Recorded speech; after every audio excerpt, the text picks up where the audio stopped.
Surviving infidelity. Cheating and the trauma afterwards. Worse than war trauma. I'll start by saying that my wife had an affair with her boss at work 3 years ago. I remember the day down to the second when I found out what was happening. With that said, I will also add that I am a combat veteran with 19 years of service and 6+ years in combat zones. The trauma from war pales in comparison to dealing with my wife's affair. I was prepared, somewhat, for war. I went through it with friends.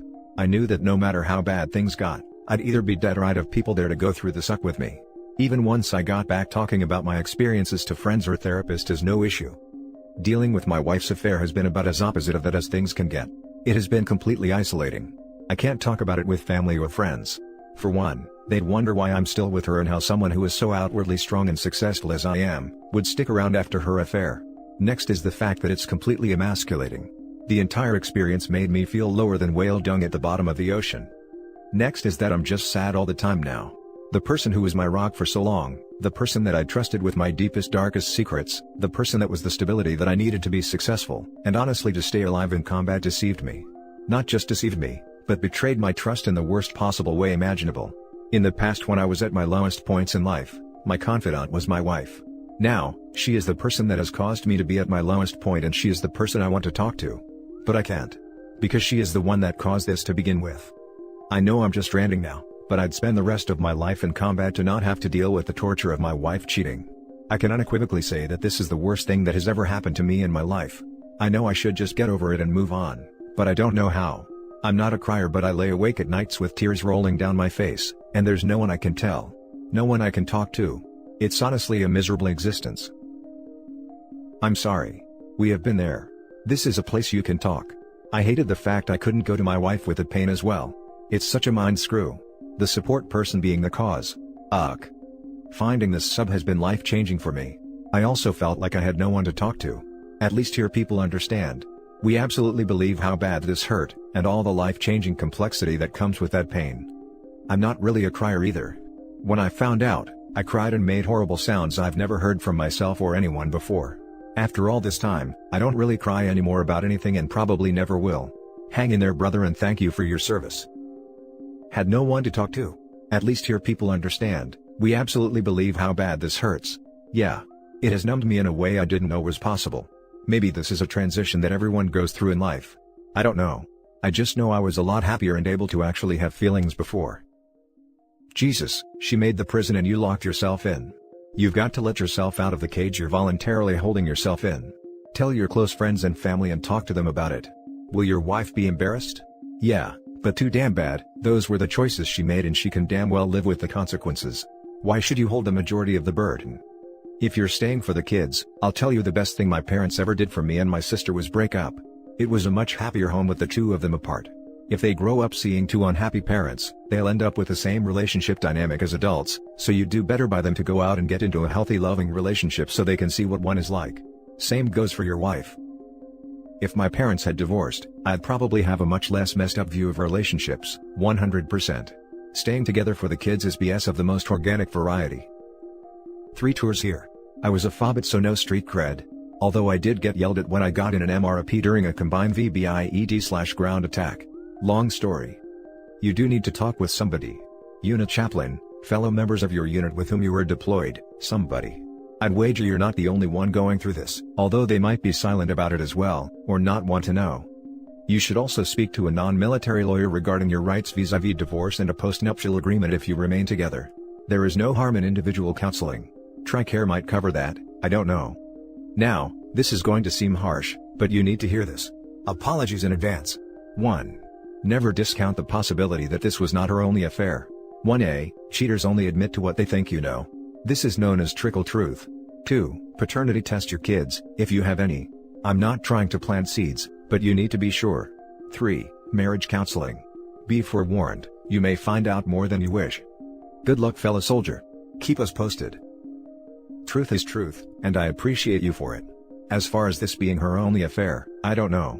Looking back, it's very likely that she cheated when I was deployed. With that said, there were no indications that she cheated like there were this time. I've thought about this as well. On one hand, I doubt she'll just come out and admit it if it did happen. Not without any evidence. Also, I don't know what good there is in me searching and finding out. I guess I want to look forward and to make sure it doesn't happen again. If it does happen again, well then our relationship is done. As far as our kids, I'm certain they are mine. Just type the below elsewhere, so just pasting here. I did counseling when I first found out, but that's it. I tried 2 different counselors and they were both very religious, of which I am not, so their approach and their recommendations about prayer didn't work for me. 2. I don't want to admit to my wife that this is still an issue. Don't want her to know how damaged I am, and how much pain I am still in 3 years later. Before the affair I would have told her that I had an issue that I needed help with, and that I thought I needed counseling. Now, I can't trust her with something so deep and personal. Now for the next story. Have any betrayed men stayed and been able to reconcile? I don't think I can do it. It's been 2.5 years since my 43 male wife, 43 female, had an affair. To say it was a surprise would be an understatement. I spent the first 6 to 12 months in a state of shock and disbelief. I tried to fix what happened, but what's done can't be undone. I have tried and she has tried, but the pain won't go away. It's a pain that is hard to describe. I've only experienced it once in my life, but it's been constant for 2.5 years. Nothing has felt the same since. Not holidays, birthdays, vacations. It's all been different. My vision of the future is blurry. That vision helped me push through difficult times. We have 3 kids and a life that we spent 20 years building. So, I decided I'd try to reconcile with her. That's what she wanted and she said was willing to do whatever it took to repair our marriage, or so she said at the time. Instead of feeling better, the pain and resentment have gotten worse with time. I'm afraid I have to remove myself from the situation if I want to heal. Are there any men on here that have successfully reconciled after their wife had an affair? I am beginning to think I'm not capable of getting past this, but I wonder if it's just me. I am asking about men because our society seems to have different views on affairs based on who cheats on who. I was even wrong in how I viewed affairs prior to this experience. I know it's hard on both men and women, but one seems to be more accepted by society than the other. Now for the top advice.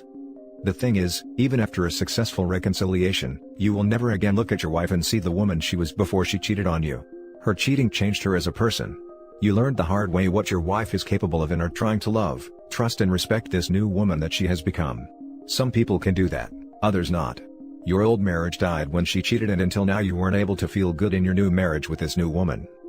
Your old wife will never return, she is gone just like your old marriage. That is the reason why I never tried to get back together with my ex. She was no longer the woman I once fell in love with. I didn't want to live a life where I would always be afraid that she would do the same again. In theory, reconciliation is possible, but if you do it to get your old marriage back, then it won't work out. Reconciliation means to accept that your old marriage is dead and to build a new one. Stay strong. Thank you. It is hard to accept. I have an attorney and divorce looks bad for me given that she was a stay-at-home mom for the past 12 years. That sucks. The only thing I can tell you there is, that no money is worth it to stay unhappy. Sorry that you are in this situation. I hope this helps. I tried to fix what happened, but what's done can't be undone. Shouldn't that be she tried to fix what happened? Or at a minimum, we tried to fix what happened? But you're right, you can't go back in time and have your wife not spread her legs for another man. She made the choice to do so, hence why she needs to fix your marriage. That's what she wanted and she said was willing to do whatever it took to repair our marriage, or so she said at the time. What do you want? Also, what has she done to repair your marriage? The last phrase sounds as if she is not fulfilling her end of the repair bargain. I am beginning to think I'm not capable of getting past this, but I wonder if it's just me. It is not just you. She broke your marriage. She betrayed her vows. She made the choice, multiple times, to betray you, your kids, your marriage. Other men feel the same. You are not alone in your feelings, nor are you wrong to feel the way you do. Because our society seems to have different views on affairs based on who cheats on who. Our society has a lot of double standards. 1. Meet with a lawyer, today. 2. Meet, if you are not already, with a therapist, today. 3. Do you have kids? Have you told them? 3a. Do your friends, her parents and your parents know? 4. What is the action plan for her to regain your trust, so that you can continue in the marriage, or at the very least, co-parent together in a civil manner? Keep us posted up. Feel free to reach out, either for support, or to ask questions. I feel the same. It's almost 3 years since D-Day, and I love her but I have so much resentment. I already talked about divorce, but she panicked when I bring that info about. I really believe we need divorce. For that 3 years I have some happiness, but I think about that every day. That it's no life to me. Statistically speaking, only around 15% of relationships reconcile and lead to healthy marriages. It's okay to admit it's not working out. Lots of stats say it takes 2 to 5 years to get to normal. You're only on the lower limit of that bound. It's okay to admit that you're unhappy and want a brighter future. It's okay to be honest and decide it's best to move on. At least you're doing it as honestly as possible, unlike your wife. Now for the last story. I've never told anyone this. I mean I have, but never in full. It seemed too embarrassing, too raw. Made me look like too much of an idiot. I met a girl. Let's call her Beth. We bonded over the mistreatment our previous love interests had given us. I'd been cheated on, she had been screwed over by guys during college, and she would constantly tell me men are trash. I reminded her I wasn't but understood how she felt, and that I would do all I can to help her change this perception. We were great for maybe 9 months. I was very loving, her, not so much, but that was okay. We still had a good balance, and one day when we were about to have intercourse, she just freaked out. It seemed a little odd, but I understood. She just said she didn't want to be touched. We had already planned to move in together the next month and things otherwise were generally great. I had paid for pretty much everything when moving in because she was terrible with money and had none: the security deposit, first month's rent, $500 worth of things we needed, but she needed a job in that town and we needed to live close by. She ended up hating this job and had to take a huge pay cut for another. Again, I said don't worry, your well-being is the most important, I'll cover what we need. So, this girl owes me near on $2,500. We have just moved in together, and we haven't had intimacy for 3 months. Tensions started to rise, but I kept my mouth shut because I just wanted her to be okay. I then find texts stating she might be bisexual. It was a bit of a shock, but I said that's obviously fine, but does that have anything to do with the no intercourse thing? She said no and I left it at that. Months go by and still no action. Still I'm paying for more and more, and I'm thinking nothing of it despite worrying maybe the orientation and no X thing is related. I'm shot down at any attempt to discuss it, so I leave it. For our anniversary, I book a vacation to New York. The couple weeks leading up to the trip she's acting a bit weird but still says nothing, until breaking up with me out of the blue on the second night there. Bummer. We talk it out in the morning, agree it was silly and we will get back together, but she wants a week by herself to give her space. She tells me she still wants to talk, but despite knowing I'm going out of my mind ignores me at regular intervals, the Monday night not texting me to say goodnight until the morning, and basically laughs at the idea that it might be upsetting. I tell her the whole time, if you ever change your mind you need to tell me as soon as possible. By the Wednesday she's acting very positive, saying she loves me, and at last I'm feeling a bit more normal. I ask if maybe I could come back to the apartment on the Thursday night instead of Friday and she agrees. Thursday morning, she tells me she has a load of work to do and is it okay if I just come Friday? I said yes sure, but when she finished work on Thursday, she didn't text me back until 11 p.m. Sorry, I fell asleep on the couch doing work and just woke up. Not sure how I'm going to sleep now. Before going to bed 10 minutes later, I get there on Friday, with some flowers and a bottle, waiting for 8 hours for her to get home. I'm super nervous but excited. We can finally sort things out. She walks in, laughs at the flowers. She was never really a fan, but hugs and kisses me, but is clearly a little off. I realize she has changed her mind, which she has. I ask if there's anything else she has to tell me. Yup, she had invited a guy from work round, on the Monday night. She then went to his, on the Thursday night. Both times having some form of sexual encounter. I hadn't slept with her for 6 months. She had lied to me all week in the worst state of my life, even after begging her to tell me if she ever changed her mind so I could begin to move on.